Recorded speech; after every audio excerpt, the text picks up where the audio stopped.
I might move now into the panel discussion, and I'd like to introduce again the distinguished panelists we have. First, on my right, we have Ms. Edna Maliwa, who is the Minister for Water and Environmental Affairs in the Republic of South Africa, and also the President of the African Ministers' Council on Water. Then Mr. Brice Lalonde, who is a UN Executive Coordinator for Rio+20. Ms. Jae-Hung So, who is the Manager of the Water and Sanitation Program at the World Bank. Guido Sonnemann, who is a Program Officer in the Sustainable Consumption and Production branch of UNEP. And Mr. Fernando Vega, who is the Director of Water Funds for Latin America and the Caribbean with the Nature Conservancy. And to my left, we have Mr. Dogan Altilenbach, who is the co-chair of the Water and Green Growth Project, and who will be providing us with a synthesis at the end of the proceedings today. So I might open the questions, Minister, with what do you think is the biggest challenges for water and green growth in the coming decade? Thank you very much, Mr. Moderator. We, first of all, would like to reiterate the sentiments expressed by the previous speakers when they said that green growth is a way to go, just before I get to the challenges. We have no doubt, indeed, that the green growth and green economy is the way that all of us as a world needs to follow. But at the same time, I think we need to also continuously dispel the, shall I say, the myth, for lack of better word, that indeed you would just actually that causes other people not to want to go that route. Because of the issues that we experienced or that we come across when we deal with issues of technology that's linked to green growth. I think we need to continuously do that, dispel that challenge, but also assist those who may need assistance towards transitioning into green economy. Having said that, I would like to really also say that, reiterate that climate change as the biggest challenge is the challenge of the decade, and there's no doubt indeed that climate change effects are already here with us. But the growing populations as well, that goes along with the pressures for development that needs to happen, all these have actually got impact on water in the coming decade. But also some of us, and in fact as an African continent, we are quite challenged in terms of ensuring that we meet the Millennium Development Goals, which we know that in as far as water and sanitation is concerned, we are still lagging behind, especially on sanitation in majority of the countries on the African continent. The backlog on infrastructure is quite huge, and that requires that within the context of transitioning into the green economy, in providing water infrastructure and water access to people even in rural areas, we have to do it in such a manner that we actually use the new technologies, but also mechanisms that will help us get into the required standards of quality of water, but also of demand management and supplies, ensuring also that our water treatment plants and all sorts of infrastructure is in line with the green growth as we go on. So those, I think, I see some of the challenges. But I think inherently we must also say that in every challenge there is an opportunity. So these challenges are not necessarily challenges only, but there are opportunities lying within these challenges. Thank you. Brice, the Minister raised the question of dispelling the challenges. One of the big challenges in water and green growth, or in green growth in general, particularly in the context of Rio+20, where you're in the hot seat, is how can we adapt the green growth water paradigm for developed, emerging and developing countries? C'est une question difficile. Je pense que le défi le plus important, sorry, I'm speaking in French, but it's easier for me. Le défi le plus important, c'est d'établir une feuille de route pour tous les responsables, quels qu'ils soient, partout, à tous les niveaux.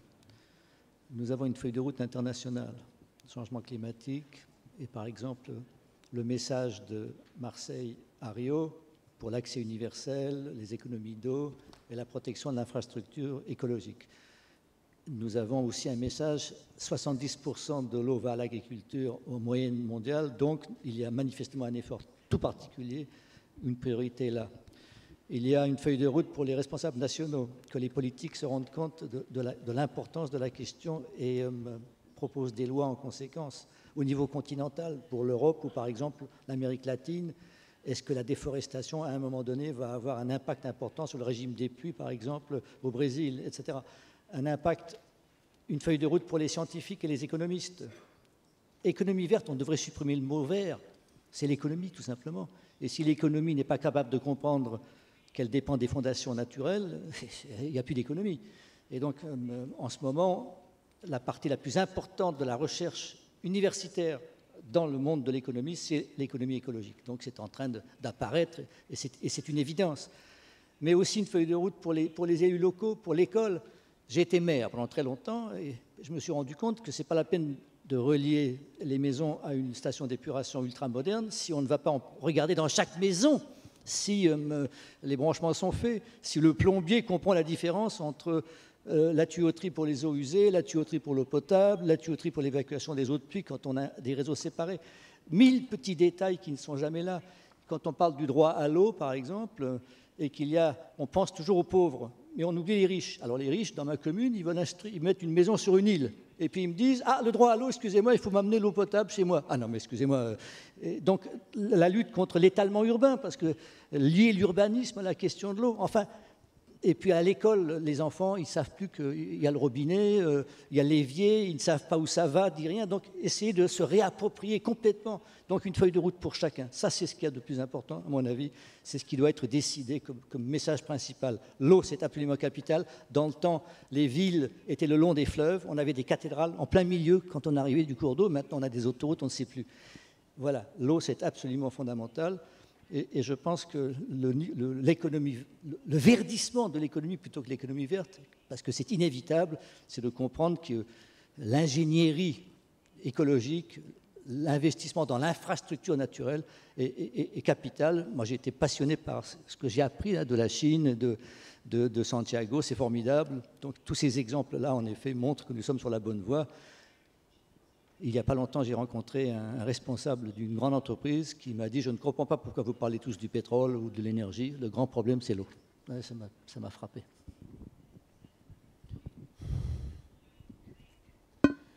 Thank you, Brice.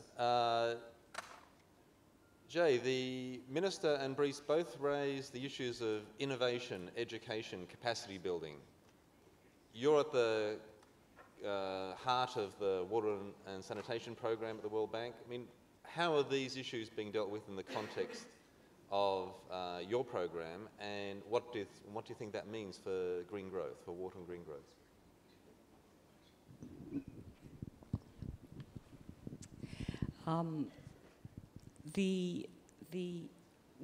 We at the World Bank Group started to see much more volatility in our clients being able to address growth issues because of volatility in their access to water. So the drought in the Horn of Africa has caused 13.3 million people to be out of homes. 40% of Somalia's population is living in refugee camps because of the lack of water. There were problems for World Bank clients with too much water. The floods in Pakistan displaced 20 million people.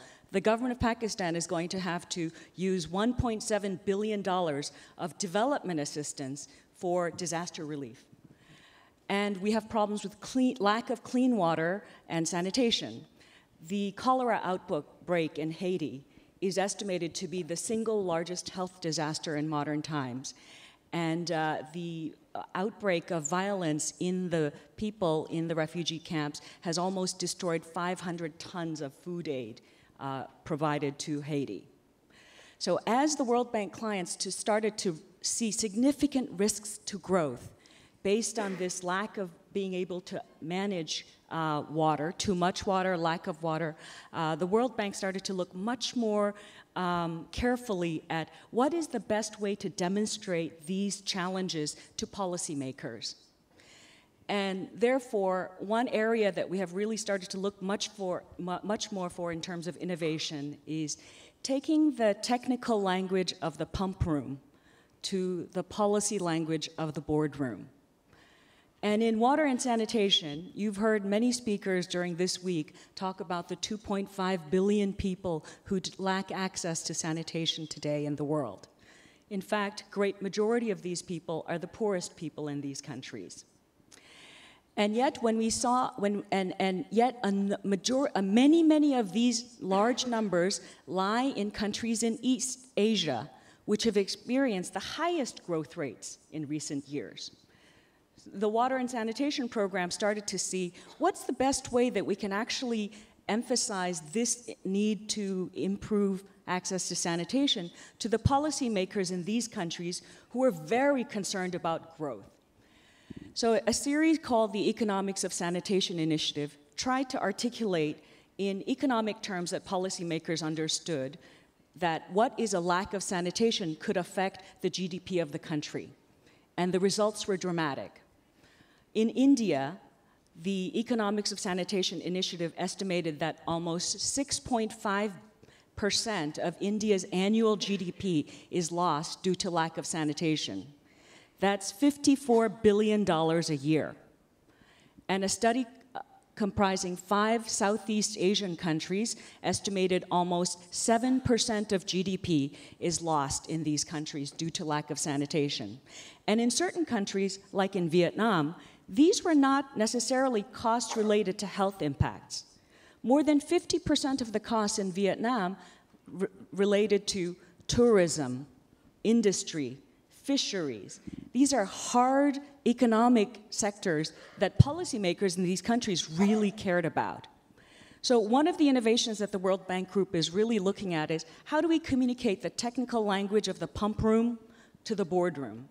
And as we all know, it's not the World Bank that passes this message. It has to be among the board members and the policymakers themselves.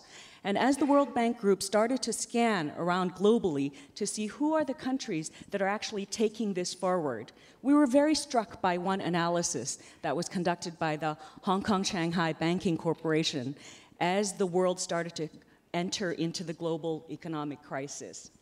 In 2009, HSBC did an analysis that showed for each of the industrialized countries what percentage of their fiscal stimulus package was devoted to green items. And we were very struck that the government of Korea's fiscal stimulus package had almost 75% devoted to green items.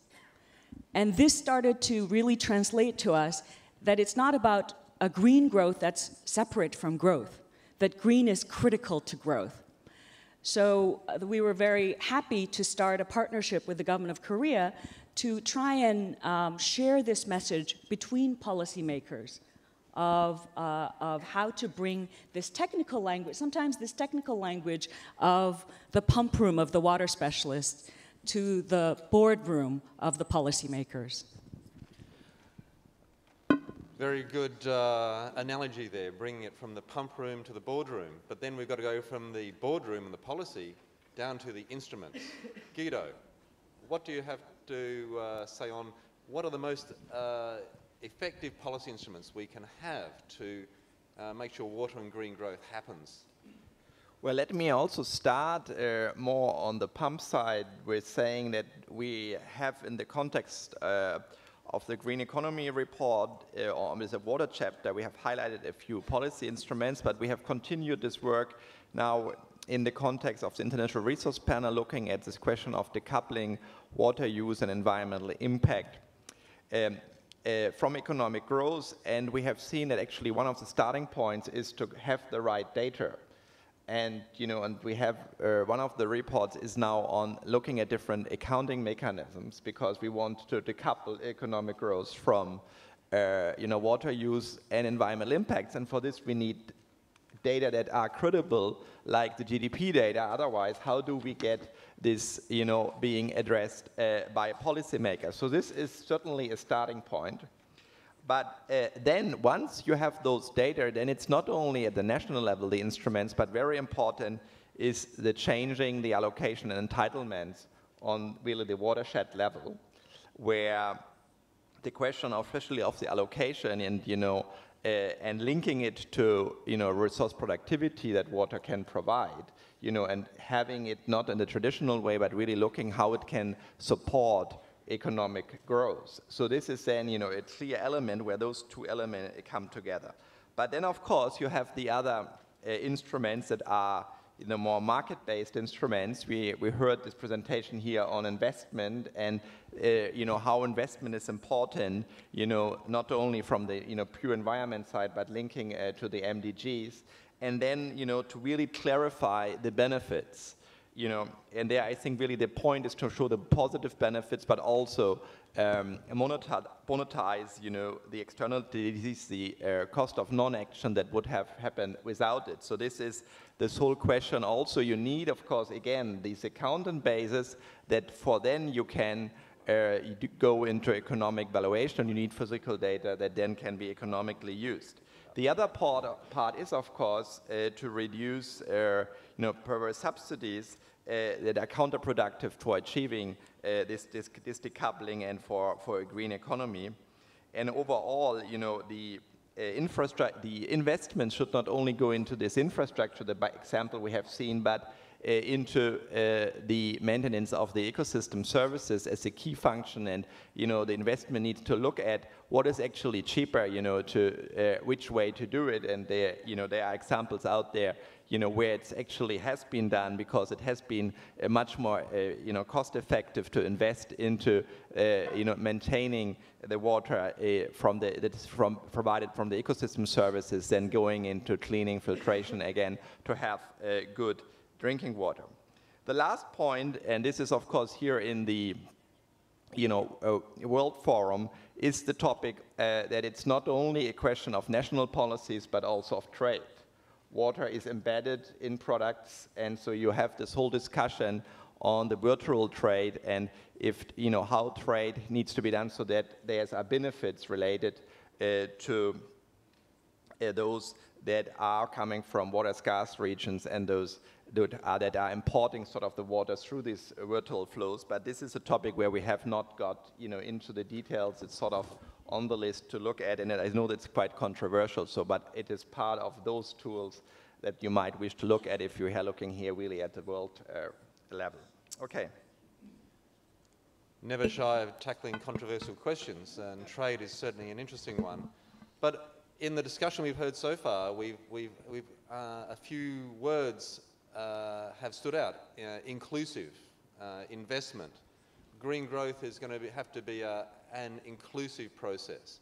Has to be a partnership, and I know that the Nature Conservancy is very active in this field. So, Fernando, how do you think we can best harness these kind of partnership approaches to getting green growth scaled up from the local level to national and then moving it internationally? Okay. First, I'd like to thank the invitation to be here and to talk a little bit about our experience developing this kind of scheme. I'll probably bring some points, some of them already mentioned here, but I think that's important to highlight in terms of to get this local scale to the bigger scale.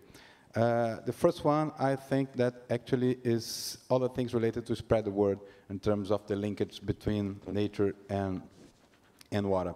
So the idea of ecosystem service has been discussed for almost 20 years now, and it's really great to see how the things are evolving in terms of getting this kind of discussion like a place like a debate, like in a forum like this one. And it's good to see how these things are moving from a scientific discussion from, more practical and political discussion. So it's really, and I think, but I also believe that we have many things to do in terms of, we have this, it's already challenging, to move on with this kind of spread the word.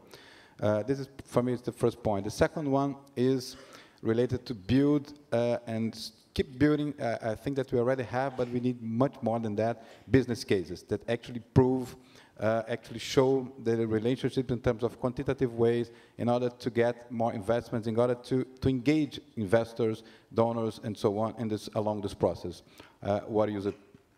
What the users, and so on. The third point that I'd like to mention is, and this is very critical to get this process upscale, is the correct the pricing of water. So this is crucial. I mean, we need to internalize the cost of conservation, so the watershed conservation. So far we have the cost of treating, so far we have, and when we have the cost of treating, we have the cost of distribution, but in very few cases we have the watershed conservation costs internalized in the prices and tariffs, and I think it's crucial to get more funds, more investments going towards the conservation of the watershed. So this is very critical.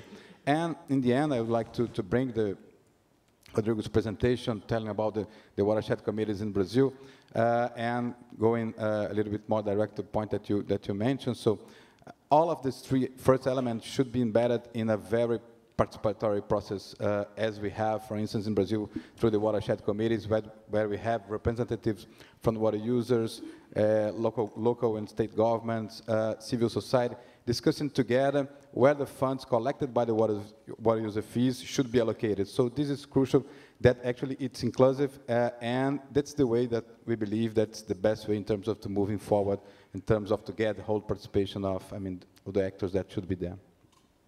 Thank you, Fernando.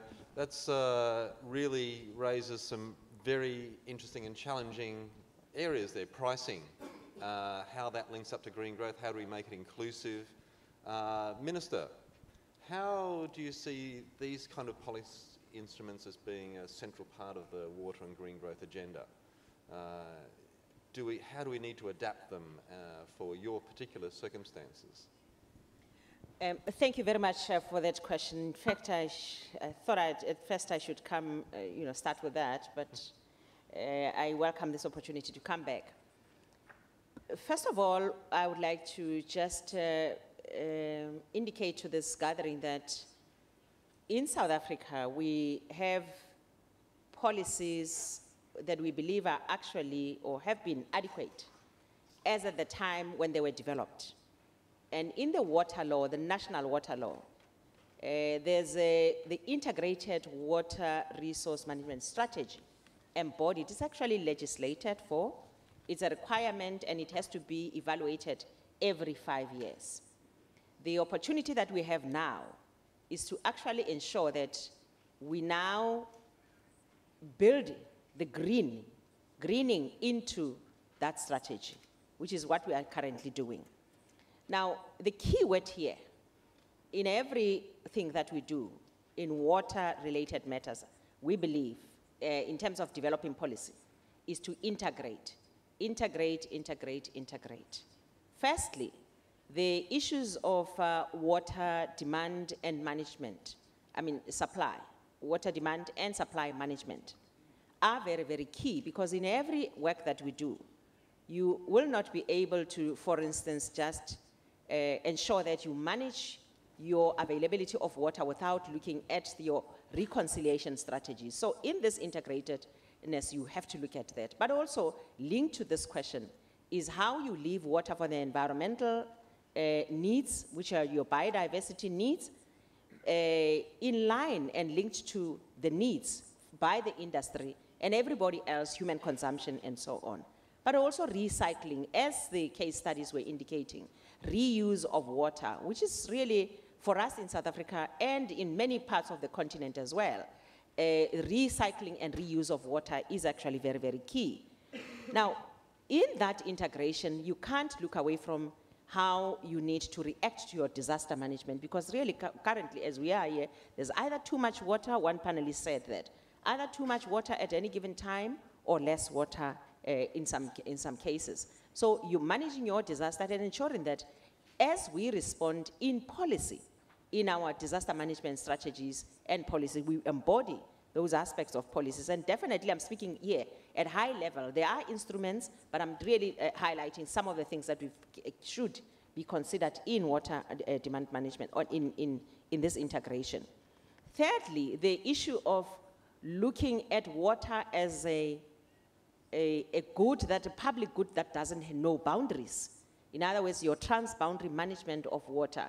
The fact that we actually sometimes find ourselves causing pollutions in other countries or even denying availability and allocation to other countries' water is actually an issue to look at. And in Africa, we have actually looked at this matter. There are basins where we actually manage in a coordinated manner this water demand. In other words, you have to have even instruments and tools to measure that kind of flow and flows into these countries. Pricing has been mentioned already.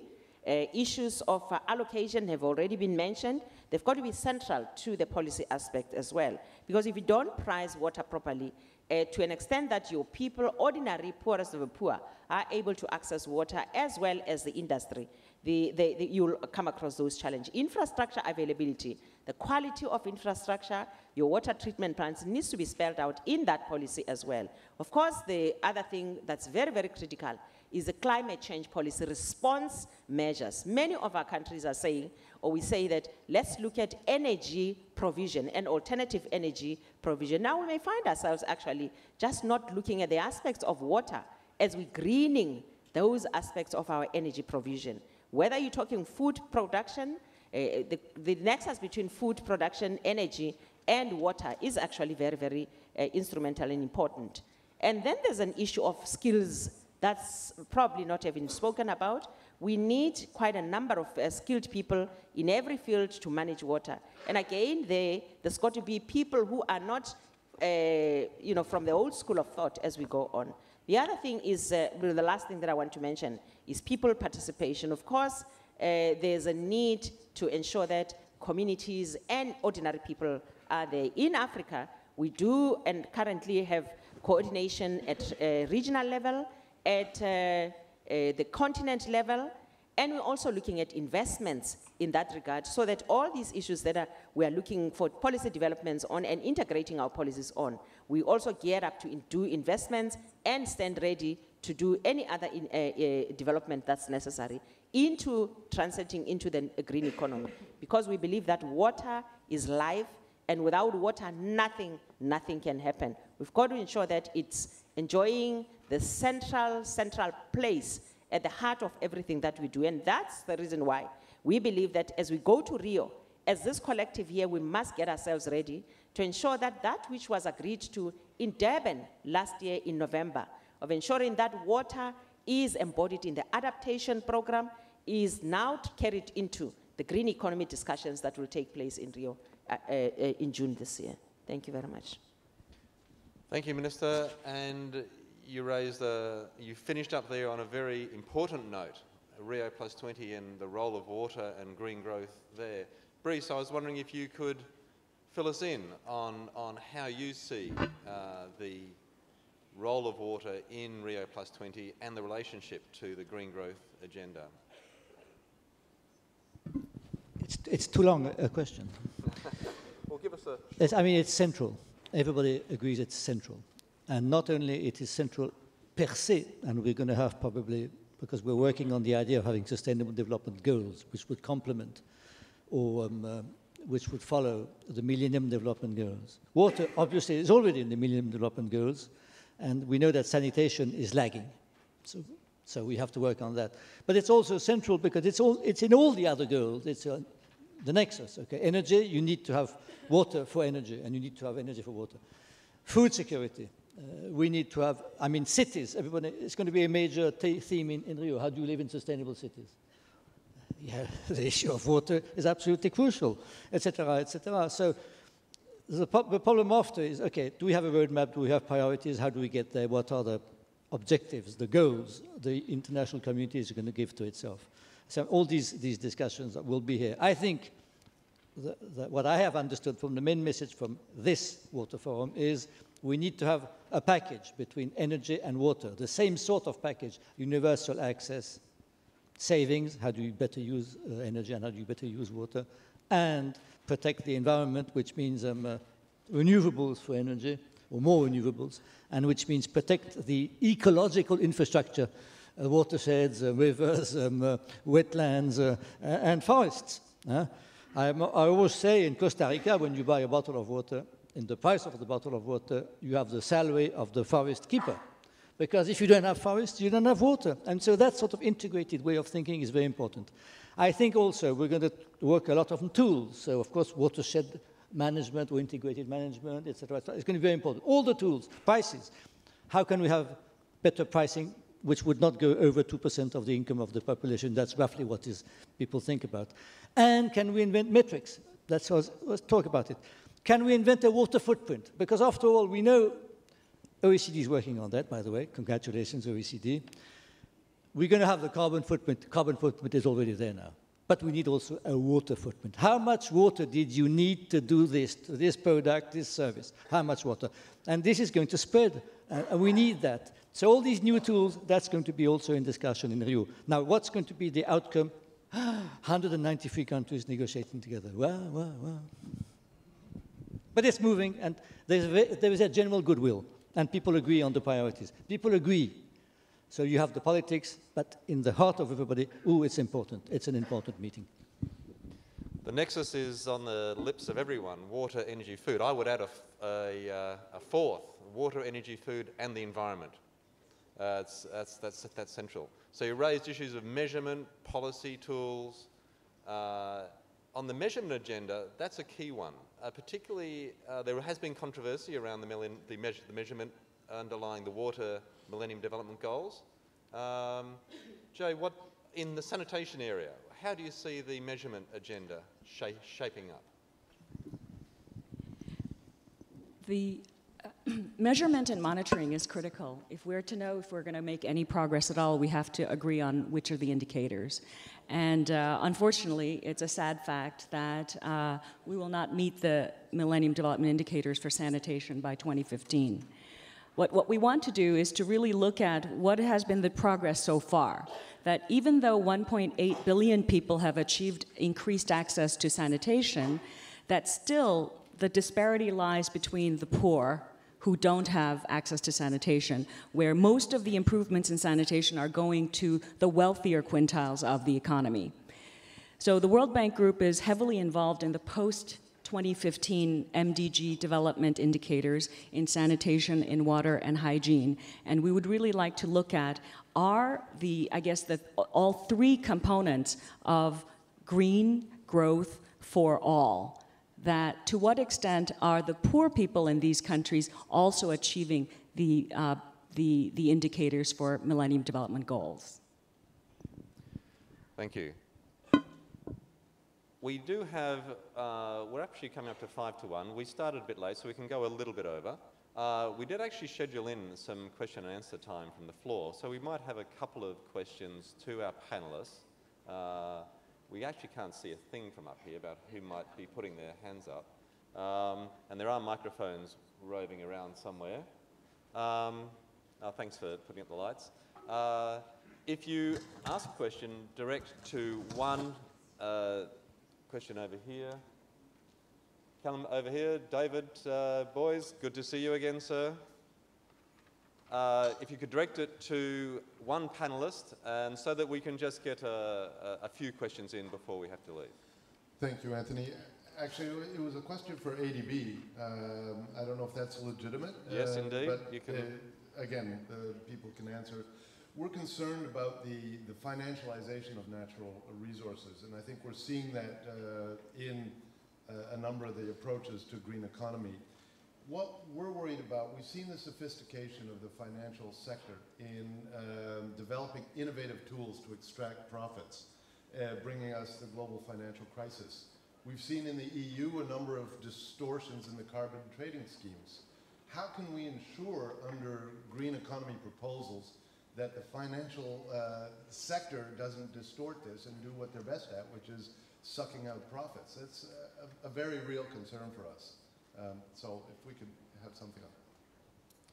Thank you, and that goes to the heart of a very challenging question around around values and gets into ethics questions as well, but also an important consideration about how do we finance all this stuff. So we have to tread carefully. So Any of our panelists care to take that one on?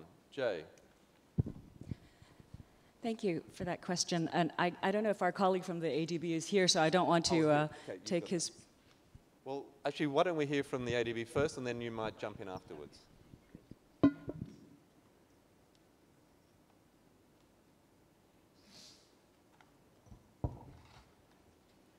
Yeah, thanks a lot for your questions. I guess your question is about the financing sector, how the carbon trading sense, the emission trading sense, integrated with this green growth. I guess the emission trading, including the carbon trading, right? Recently we have this COD trading. I think Jen Laway, this chemical orchestrating demand trading in many of the warships. Is it promote the effectiveness of the control of the pollution and also the energy consumption reductions? So the ADB and also the World Bank international organizations, right now we establish this sort of the platform for in between the countries and also in the country in between the provinces and also in provinces, in river basins, upstream, downstreams. They can work together to achieve the ultimate goal. So I think this was one of the key instruments to support the green growth. When we don't have the adequate the financial sources, and also we localize disparity between the upstream, downstream, and also the different countries. So that is the key. Thank you. Jay, do you want to jump in on the, Sure, yeah. commodification of nature? Oh, the values of green growth. Let's talk about values of green growth.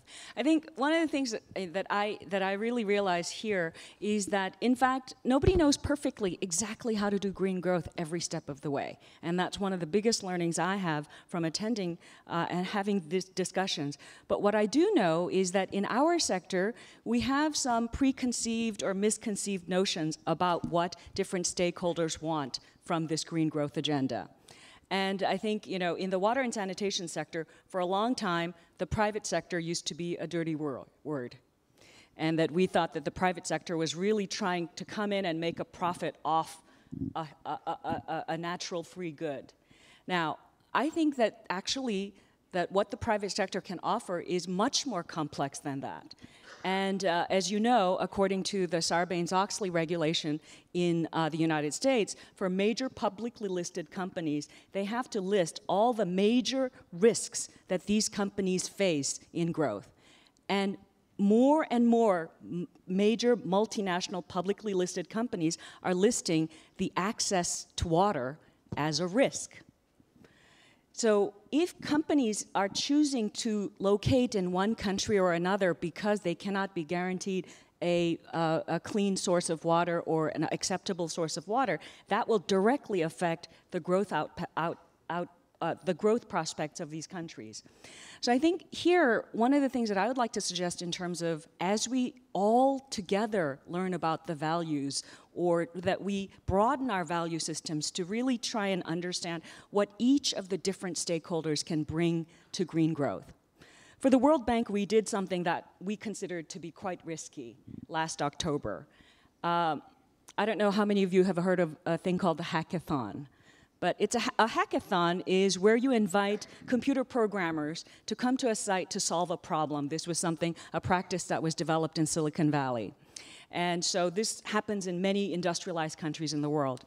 But in October last year, the World Bank convened the first ever water hackathon. And the difference between this hackathon was that it was held in 10 countries around the world, most of them developing countries. And the results were quite surprising. First of all, about 1,000 hackers appeared in countries like Kenya, Peru, Cairo, India, and a great majority of these hackers were people under 30. And what was really interesting was that, yes, we got some very good applications on how to use cell phone technology to measure water quality or for billing systems and so on.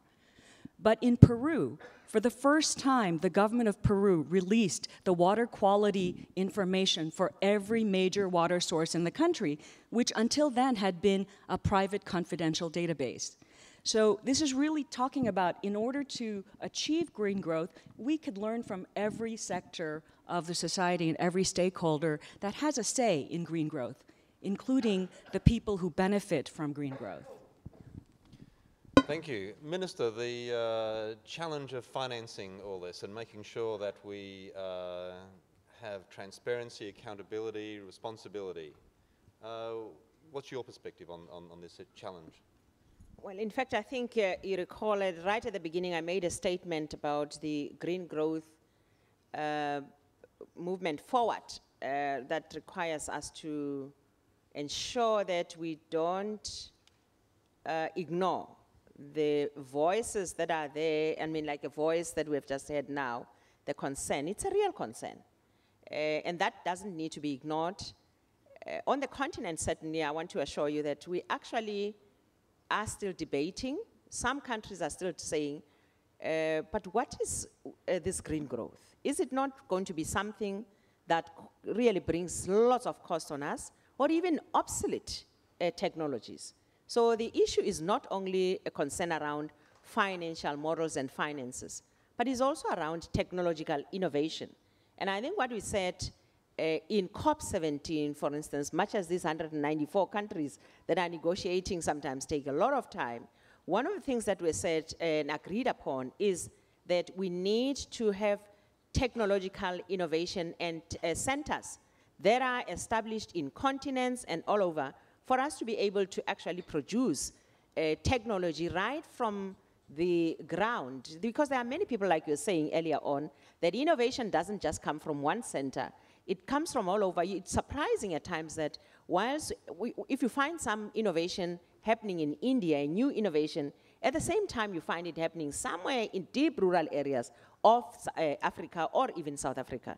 So the realization that all of us have got to recognize that there is a whole lot of people out there who actually have lots of innovation, and how do we access that and nurture that is actually key to those telecenters indeed. I think that we need to really make use of that. But more importantly also, consider that on the ground, many, many of our people have actually had indigenous knowledge systems that were available all the time, which will not be that costly, by the way, which we must recognize as and when we get into communities. Thank you. Thank you. We have time for one more question. Callum with the roving microphone. Any questions? Okay. We have seemed to have satiated the appetite of the audience.